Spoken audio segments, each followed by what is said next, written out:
Hey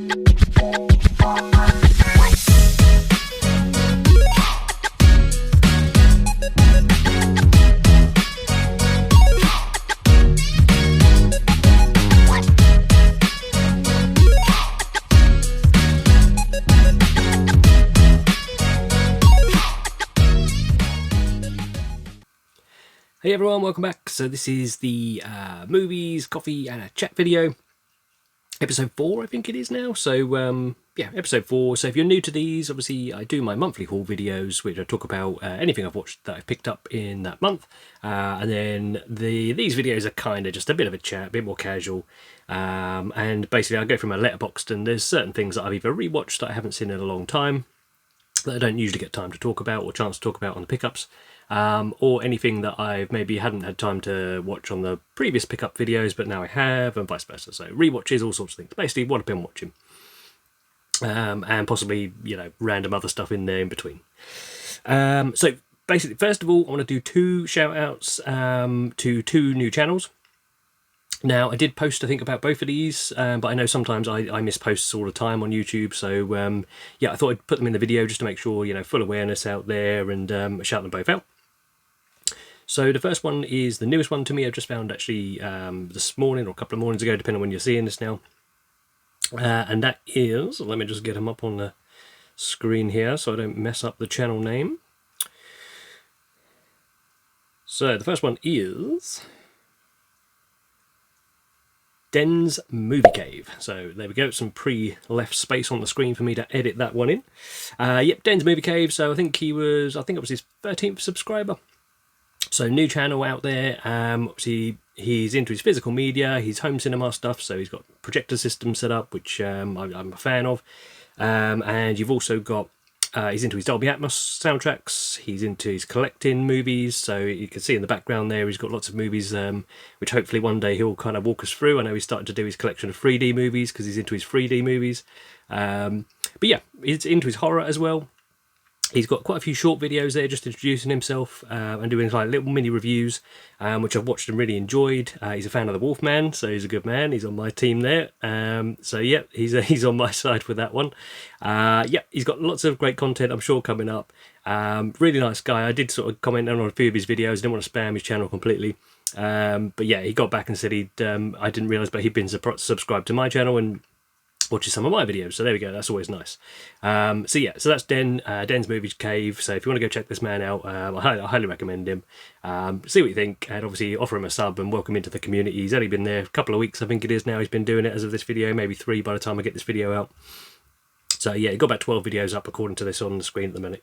So so yeah, welcome Den to the community, and hopefully we'll see a lot more content from you coming soon. So my second shout out is to my good friend Darren over at Darren Talks Movies. I think he's gone with. Let me just confirm that before again I make a right mess up. No, I've already messed that one up. Darren Loves Movies. There we go. So Darren Loves Movies. So again, Darren has been one of my longest time subscribers on my channel. We've commented quite a lot of times over the years just on various videos, and from some of the videos I've done in the past, he's sort of spoken up and said, oh, I've been round there, I know where you've been with this sort of place here, I used to live round this way. So we've had a sort of a connection there of locally. Yeah, so Darren reached out I think a few weeks back now and basically said to me, is there any way I can get in touch with you outside of YouTube comments? So we found a way of getting in touch. And we were chatting and just catching up and getting to know each other a little bit better, as I like to do with some of these, people out in the community here. And yeah, so it turns out Darren is, he was actually very, very local to me. I think we actually lived a few houses away for a short period of time without even realising. It's not the case now, but we're still pretty close. Anyway, Darren's decided just to launch himself a channel, so I think I did suggest this to him a little while back. Maybe you should get yourself into a channel, and he wasn't too sure at the time, I think, but he's taken the plunge. Yeah, he's got a couple of videos out of recording this video at the moment, so check out Darren Loves Movies. He's currently on about 27 subs, so again, quite new into the community, but very well received. Yep, he's got 5 movies that have impacted his love of movies, and he's got also a 4K Blu-ray haul for March and April come up on his channel so far. So go check this man out. Now, a side note, I know a massive, massive thank you to Darren. So after we were talking about his channel, and I, obviously said, well, if you need help with it, just let me know, and happily give you a shout out on my channel just to spread the word and get you off the ground. Out of the blue, he basically messaged me one day and said, would you be interested in my old projector? So he's upgraded his projector. I won't go into details on that one because in case he wants to do anything on his channel with that. But at the start of the year, and he's basically been sitting on his old projector, which did have a couple of faults with it. Apparently, he told me it had a couple of dead pixels in it, which apparently is the case. But you know, I don't think I couldn't see them personally when he was showing me. Anyway, he asked me if I'd be interested in the projector. So, you know, I messaged him back and said, oh, I could be. You know, I do like my garage setup. It's coming into spring, summertime now, where I love to be out there and just watching movies on my big screen. Currently running a cheap Chinese projector for about 50 quid second hand. And yeah, he messaged me and I said, how much would you like for it? He didn't want anything for it. He just said, look, it's an old projector. I want to get rid. You know, a few family members I've offered it to just aren't interested. So you'd be doing me a favour. Just take it. Which, you know, it was near April Fool's Day, so I did have a bit of you know, suspicion about the whole thing. But true enough, Darren decided he actually even brought it round to me. So he got in touch. He brought it round one evening. We had a bit of a catch up. Really nice to meet him in person. And he brought me around a projector. Not just any projector. I didn't realise at the time. You know, he did drop the model number down, but I'm not up to speed with all the latest models. It's a 4K projector. So he brought me over a 4K projector. And wouldn't take anything for it. So yeah, there we go. I mean, he did, like I say, he did say he got a couple of dead pixels. Didn't want the hassle of trying to selling it with that sort of like condition. But I mean, I've had this thing. I set this thing up in my garage, and I can't see any dead pixels in there. So obviously, I've got worse eyes than Darren, it must seem. But I must say, the 4K projector system absolutely stunning. So it's given me a right. You know, boost to not just go around and pick up load more 4Ks, maybe it has a little bit, but I've future-proofed my collection to some extent and been picking up a lot of 4Ks of my favourite movies over the years, just in case, you know, one day I have the luxury of getting a 4K projector or a better TV than I've currently got. So my TV in here is Dolby Vision, but it's a very budget TV. There's nothing wrong with it. It's just a very, you know, was it Hisense brand? So it's not a top end brand. It's got Dolby Vision. It does me over the winter time when I have to come in this room. But yeah, essentially couldn't be happier. I couldn't believe it that such generosity from pretty much a stranger. In all honesty, you know, we've chatted a few times and we've now met up. But yeah, such a big thank you out to Darren there. I can't believe he's offered to do that for me, and you know, I have no words. So yeah, huge thank you to Darren for that. And it will definitely you know, be used pretty much all through the summer, and I'm pretty sure I'll bring it in for the winter as well and use it indoors. So yeah, super job. Thank you very much, Darren. And yeah, go check this man out. It's so generous. Darren loves movies. Okay, that's nearly 10 minutes of shout outs there and a bit of waffleage backstory about what's going on. Let's get to what I've been watching.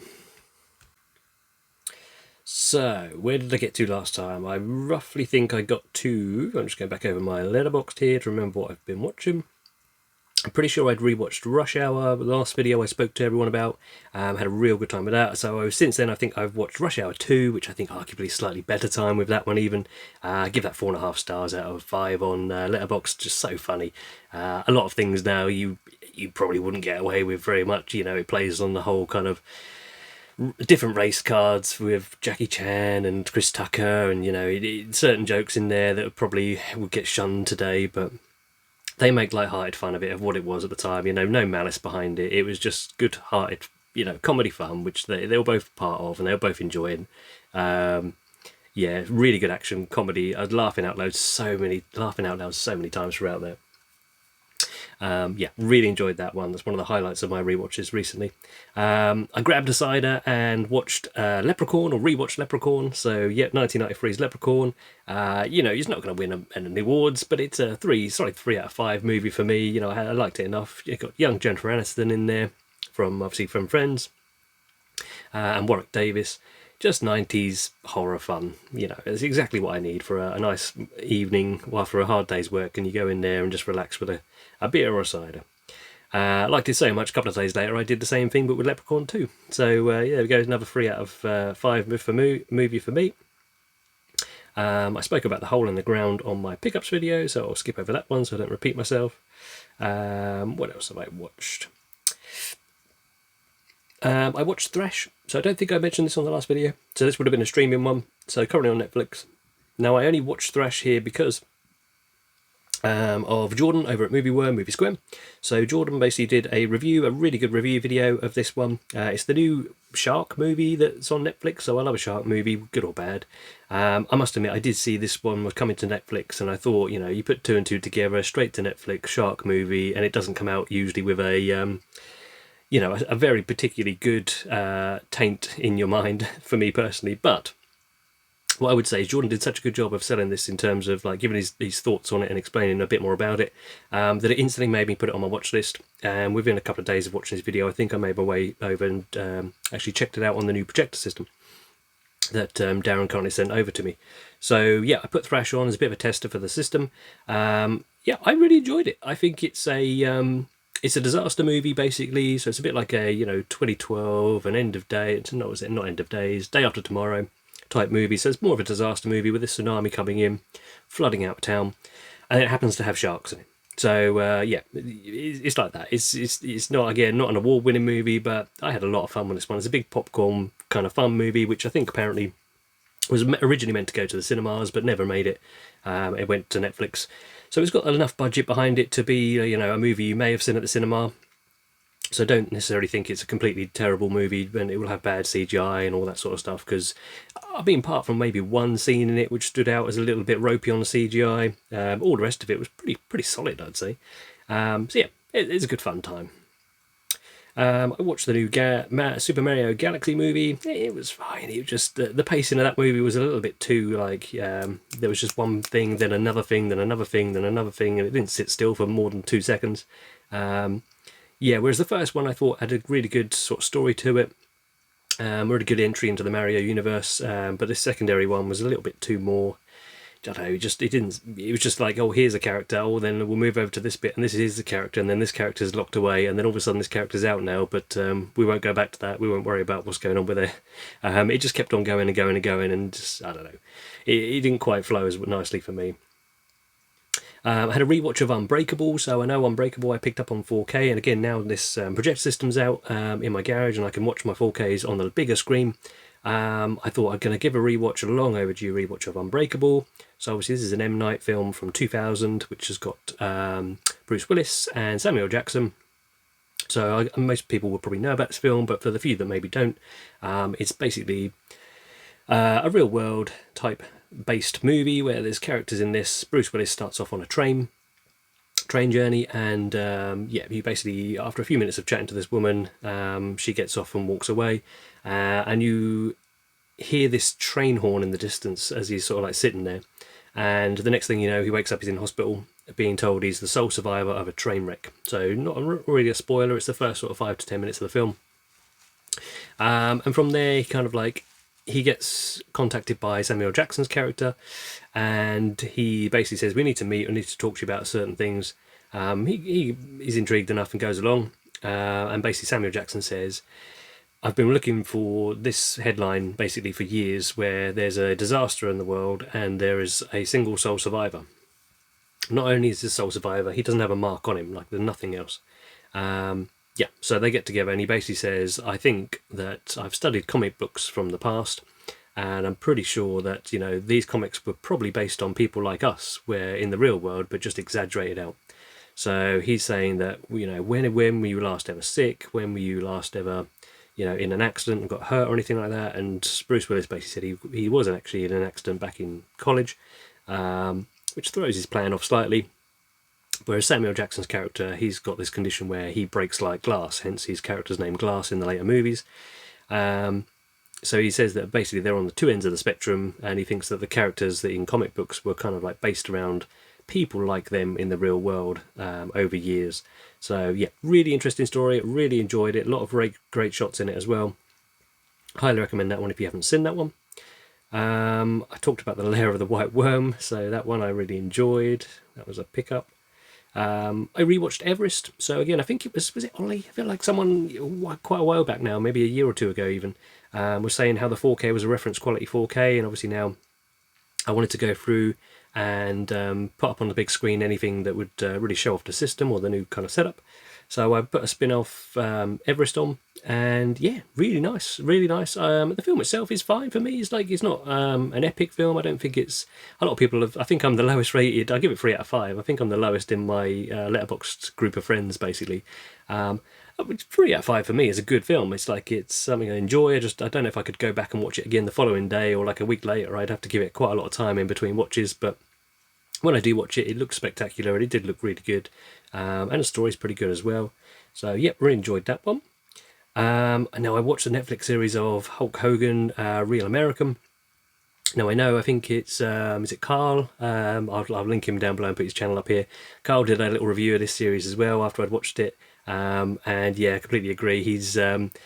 I grew up in the late 80s, early 90s, where Hulk Hogan was really at his, arguably his peak, and yeah, I've always loved the Hulk Hogan kind of like character, and I got into wrestling when I was young, dipped out of it for a long time, and then went back into it when my later teen years, when a mate of mine was really into it and got me back into it, which was the Attitude Era, and then dipped back out again since leaving sort of school and college.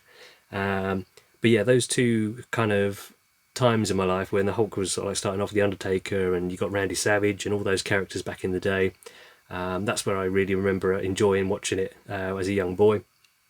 And the film The Wrestler, so I really want to rewatch this one soon.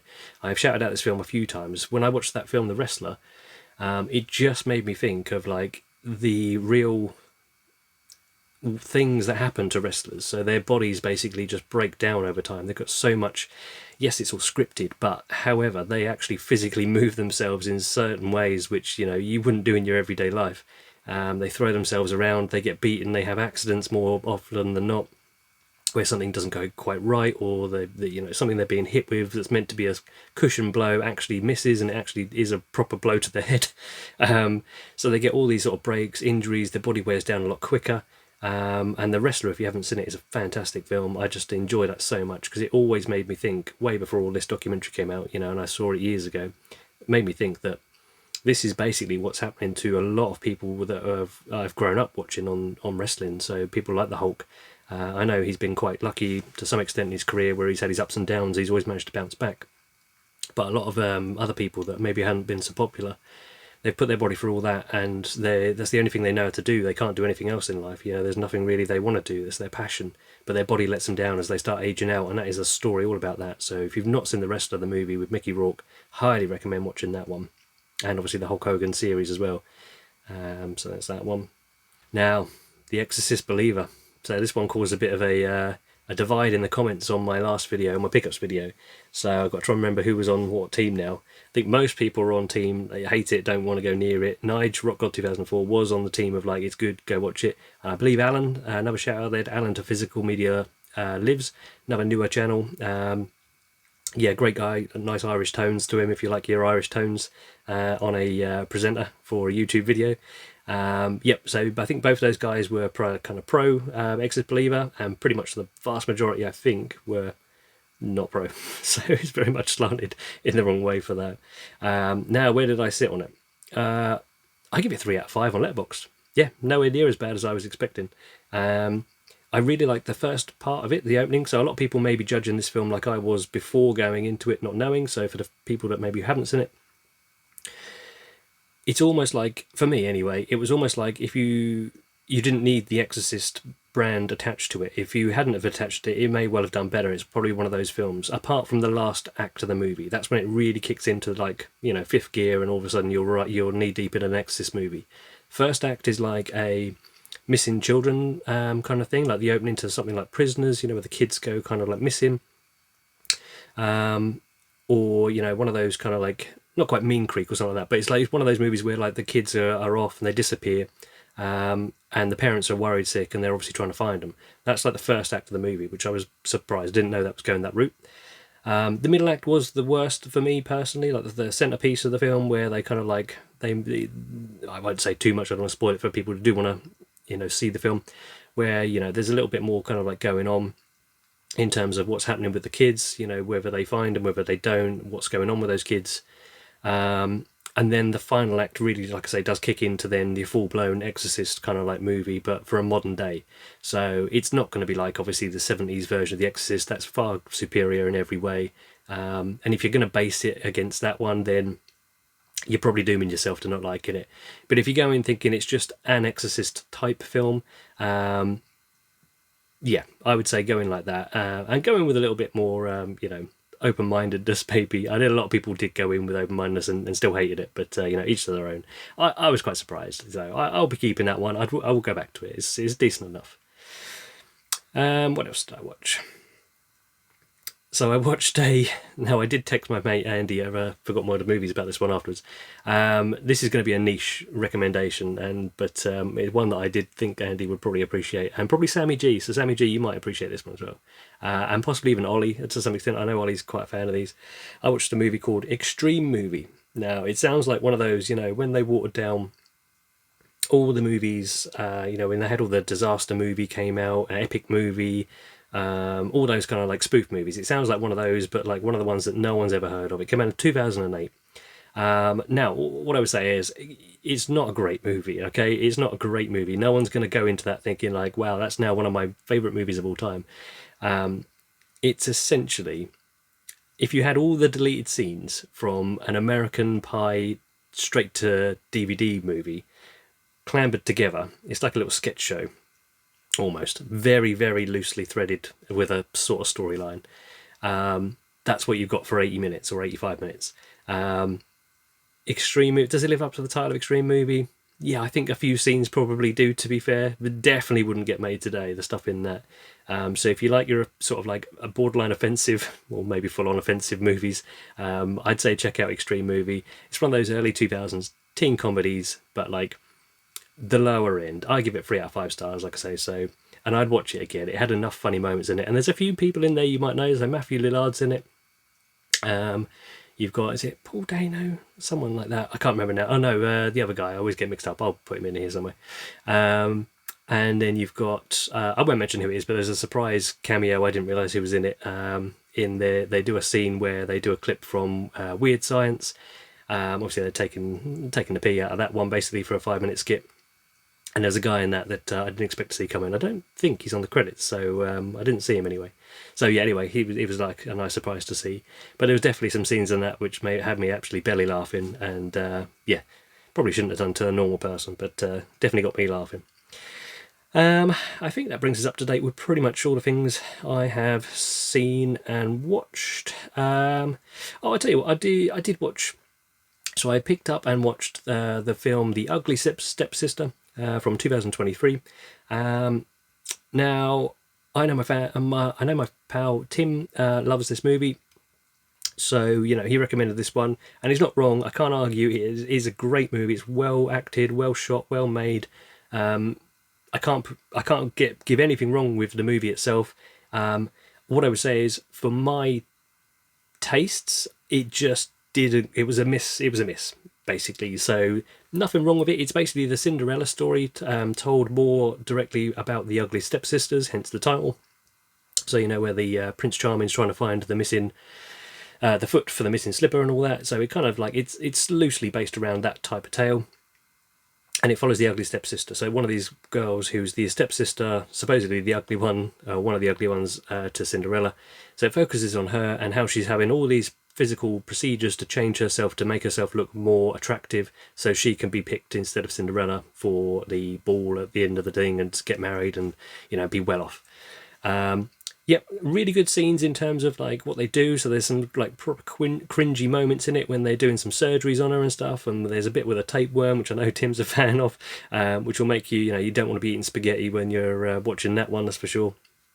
And yeah, nothing wrong with it. I can't say there's nothing wrong with it. For me, it was a one and done. So like I enjoyed it. It was well made, but there was two things that kind of like, it was subtitled, which I don't mind subtitles in the slightest. Like, as many of my favourite films have probably got subtitles in, but it was a little bit more of an effort to like keep an eye on the subtitles and watch the screen.